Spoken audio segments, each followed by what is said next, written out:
Racismo antinegro. Surgimento do racismo antinegro no Brasil. No final do século XV e início do século XVI, a Europa estava no seu apogeu. Como dona dos mares e do dinheiro, o homem branco estava no pedestal, sendo o senhor do mundo. Imbuídos dessa ideologia, os conquistadores europeus, especificamente portugueses e espanhóis, iniciaram a colonização da América recém-descoberta, implementando o sistema produtivo baseado na mão de obra escrava. Os governantes fundamentaram o racismo antinegro ao afirmar que não se pode admitir a ideia de que Deus, que é um ser infinitamente sábio, tenha colocado sobretudo uma alma boa em um corpo completamente negro. Assim surgiu o racismo antinegro, que condenava, além da cor negra, a inferioridade cultural. No Brasil, o racismo tem raízes na escravidão, que foi a anulação dos valores da cultura negra, feita pelos colonizadores com o objetivo de legitimar a dominação.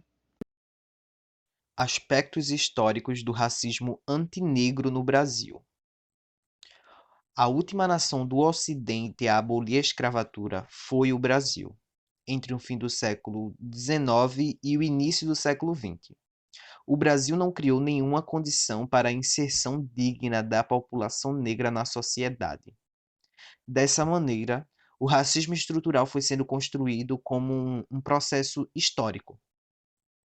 O conjunto de preconceitos direcionados à população negra encontra-se enraizado no inconsciente e na subjetividade de indivíduos e instituições, se expressando em ações e atitudes discriminatórias e regulares, mensuráveis e observáveis. Violência policial atingindo na grande maioria das vezes a população negra. Maior número de mortos proporcionais aos doentes da atual crise da Covid-19 e todos os dados de desigualdade na educação. Segundo o raio-x do racismo no Brasil, com o uso de dados cedidos pelo IBGE, CNJ e Ministério da Saúde, apontam a presença de racismo antinegro nos seguintes aspectos. Na população brasileira, 55% são negros. As pessoas mortas por assassinato, 61%. Ocupantes de um cargo de gerência, 30%. Pessoas mortas em ações policiais, 76%. Deputados federais eleitos em 2018, 24%. A população carcerária, de 64%. E juízes do Tribunal Superior, 9%. A renda mensal dos brancos chega em média a R$ 2.796 e a dos negros apenas R$ 1.608. Os trabalhadores subutilizados são 19% dos brancos para 29% dos negros. Analfabetos, 4% dos brancos para 9% dos negros. As pessoas que vivem sem rede de esgoto, 27% dos brancos para 43% dos negros. E que vivem sem coleta de lixo, 6% dos brancos para 13% dos negros. As mortes por ano até 14 anos de idade são 19.100 brancos para 25.600 negros. De 15 a 29 anos de idade, 20.300 brancos para 48.700 negros.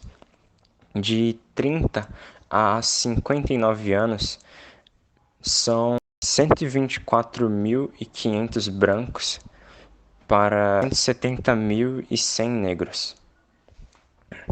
No Brasil, ser negro significa ser mais pobre do que o branco, ter menos escolaridade, receber um salário menor, ser mais rejeitado pelo mercado de trabalho, ter menos oportunidade de ascensão profissional e social, dificilmente chegar à cúpula do poder público e aos postos de comando da iniciativa privada, estar entre os principais ocupantes dos subempregos, ter menos acesso aos serviços de saúde, ser vítima preferencial da violência urbana, ter mais chances de ir para a prisão e de morrer mais cedo.